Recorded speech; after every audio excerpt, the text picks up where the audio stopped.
Hi, and welcome to this morning's broadcast. And this is Privacy Tuesday. So every Monday we talk about Constitutional Monday, anything surrounding the Constitution, whether it be history or how it's being perverted today. On Tuesdays, we talk about your security and your privacy, not only online, but within your homestead as well. On Wednesday, we talk about community building and resilience. And Thursdays, we do simplistic business ideas and kind of how to run a homestead business, whether you're doing it in the digital economy or through your homestead. And then Fridays is Spiritual Friday, where we sit back and we just kind of end the week on a good note and send ourselves off to something to think about. So it's non-dogmatic. We're not one denomination or another. We're not a religious or anything else like this. This is spirituality, not religion. So if you're coming with religion, we definitely tolerate you, but this is not going to be a Christian-based or any other religious-based broadcast for Fridays. Okay, so this is a survival broadcast. This isn't a performance. I'm not here to impress you. I'm here to give you truth. I want to make one thing clear right from the jump. This broadcast is not about fear. It's about clarity. I'm not here to sell you on panic. I'm here to help you see what's coming so you can make smart, grounded decisions before it's too late. There are real threats in the AI space, but there's also a whole lot of noise, and some folks are getting rich off the hysteria. That's not what this is. Okay, this show is made possible by viewers like you, listeners like you, the people who believe in free speech, real conversations, and staying 10 steps ahead of the system trying to control us. If you want to support what I'm building, you can head over to Patreon, and you can also get into the green room where it allows you to ask questions in chat. And then before the broadcast starts and after, we also can have a conversation. Or you can click on the support tab at the top of the menu bar, and that will show you all the different ways you can support this channel. Okay, and I want to give a special shout out to Stephanie at openairproperties.net. You can buy land from anyone. That's the great thing about capitalism. There's a lot of competition out there, but who you buy from and how you pay matters. The thing about Stephanie is she's ethical, she's honest, and she's reliable. Three things that are really in short supply these days. If you use the code FriarTuck, she'll give you $50 off of your deposit. This isn't a marketing gimmick. It's what a real person does that really wants to help her customers. And so I want to, before we get into some really heavy stuff, I want to kind of get you guys to a point where we can all kind of understand what's going on and why this is important.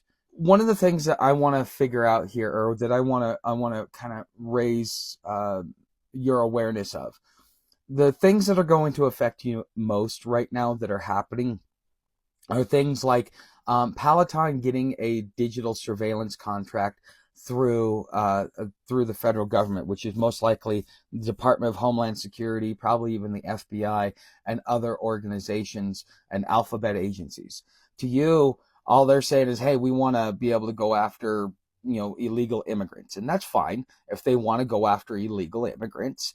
But also on the same sense, it becomes a slippery slope, because we're hearing about Project 2025, Project 47. The thing that concerns me most about all of it, because I mean, just like Trump, I agree with some of it I don't agree with, but the whole loyalty clause, because that government is supposed to be apolitical. You're there to work for the government, not for a political party. And when it starts turning into we're hiring political appointees, now it's generally done at the top because that's just the way our government works.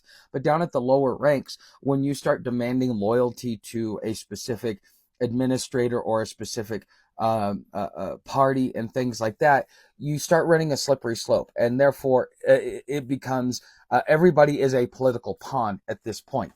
And so with Palantir getting this digital surveillance contract, they're using AI. Their two main things that they said last November that they wanted to work on was dealing with the illegal immigrants and to deal with dissidents, people that they thought were a threat to the federal government. But who is a threat? How did they determine a threat? Okay, so this is something that could affect you in your everyday life, especially if you're an off-gridder, because being off-grid, they will have drones. By the time you see them, they've already got your picture. They've already got a map of your whole property if they really want to know what's going on here. And as these climate change crazies start, demanding that we do this and we don't do this and this and that and the other, that could very well be turned against us out here just trying to live independent. Okay, it's a possibility. It doesn't mean it's going to happen, but it is a very strong possibility if you look at the history of government. And these are just my opinions based upon what I am seeing. The other thing is stablecoin. Stablecoin has been used. It's a private coin. That's the main thing. And it's being regulated and pegged to the dollar. And so this becomes a private version of what we've been hearing about, which is called the digital dollar, or the CBDC, depending upon which branding they decide to use this month, because every time they bring it up, people start getting really upset with what's going on. And they're like, wait a minute here. I'm not so sure I want this. What are the risks that are involved in this? Well, the thing is, all of your transactions are logged. And you may say, well, I have a debit card. Yes, with a debit card, you can also go and get cash out and have private transactions. By taking the cash out of the equation, you no longer have the ability to do private transactions between you and another individual. Therefore, the federal government has decided that it wants to be a party to every financial agreement that you have. What is the slippery slope there? Well, one day they could decide, who and what purchases are good and aren't good. If you guys remember under the Obama administration and what they were doing in the schools with the school lunches and kind of how they tried to make it healthier, but kids stopped eating because it wasn't what they were used to. This was a big thing. Now imagine your purchases. All of a sudden you've bought too many Cokes this month. Or, hey, Coke is being demonized because of how much sugar it has. So if you buy the one with sugar in it, you're paying a different tax versus the one without sugar in it, because now they can influence your decisions. Okay, this is something that you as an individual should be cautious or aware of. And you might say, well, hey, I want to use cash. Well, here's the thing. Part of the Constitution is that the federal government gets the right to coin the money and lay and collect taxes, something that they could have just amended the Articles of Confederation for, but they chose to write a whole new document with a whole new purpose in reality. And we get this coming forward. We have the ability, if they try to, if they say, okay, and this has to be an act of Congress, and right now Congress is in the process of regulating it, of deciding which coins will survive, which ones won't, which regulations, if you want to be able to have it, to use it as legal tender, because the government wants to be able to have some way in to be able to monitor the transactions.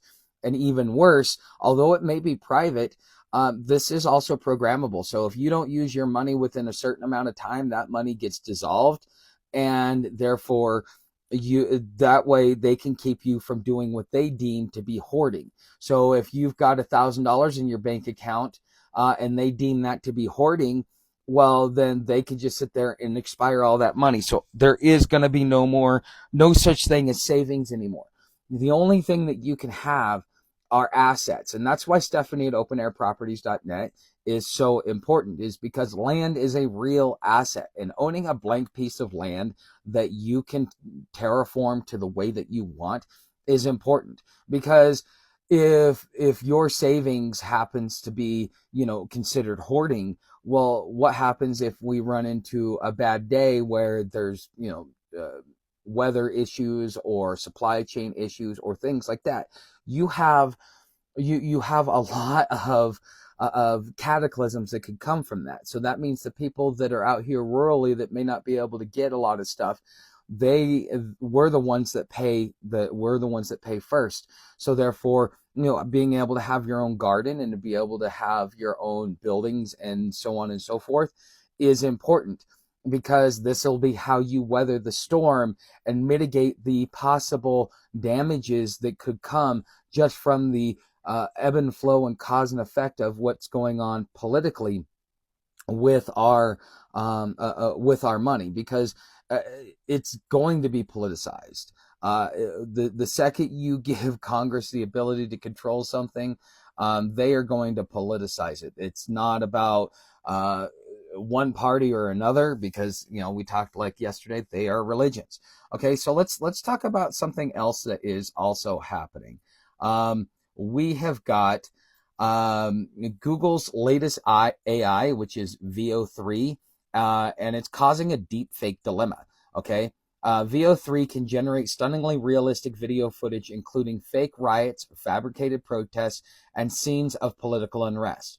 Even though it has built-in safety filters and watermarks, researchers have already proven that they can be bypassed. This raises urgent concerns about the role AI will play in spreading disinformation during elections and crisis. And this could also be something that gets hijacked, because we already know things that I've learned over time is that Anonymous is most likely a government hacking group. They may sound like rebels, but I think, just from what I know, I think that they may be an actual, like, a government hacking group, because for a while there, they went and they rattled the cages and stuff like that just to be able to get a reputation. But if you're doing undercover, that's something that you've got to do. You've got to be able to have some sort of record, some sort of playing thing that goes on there. Okay. And so this gives the ability for somebody like Donald Trump, if this were to be something that was used in the next election cycle, because what are we coming up on? Next year we have we have our next election cycle every 2 years. And so if we see a lot of deep fakes going in and stuff like that, if each of these political parties start doing this and then using this as a way to be able to not only sow division, but to be able to rally their base, because depending upon which media you watch is which slanted point of view. If you watch Fox News, you're going to get a Republican leaning or a right leaning broadcast. If you watch CNN, MSNBC, and all of them, you're going to get a left leaning broadcast. So therefore, the deep fakes that are put out by one party are shown in one light and not in another light, because nobody wants to admit that they're doing it as a way to be able to create, rally their base and also sow distrust in the other party. And if that happens, then you have everything set where they could suspend, habeas corpus, posse comitatus, and they could even suspend elections at that point in time, because there's no proof that we could ever have any type of a fair election, because there's too much tampering, not only from internal parties, but from external parties as well. And so VO3 can generate hyper-realistic fake footage. Researchers bypass Google's safety protocols, and it could be used to create false evidence or even trigger panic. Deep fakes are now faster and more accessible than ever. So now trusting media is going to be important. This move over to the audio format gives me an opportunity, because you could tell the difference audio-wise between a human being and an AI-generated voice. At least I can, because I've heard them enough to where I know it. And so therefore, you're going to have to find places where you can filter out information and know that you're not getting the wrong information, because this is going to be, if you think it's bad to trust anything right now, give it 6 months or give it a year and see what happens. If you want to watch the full broadcast, come over to hobotuck.com, and it's generally in the blog section or underneath podcasts and previous broadcasts.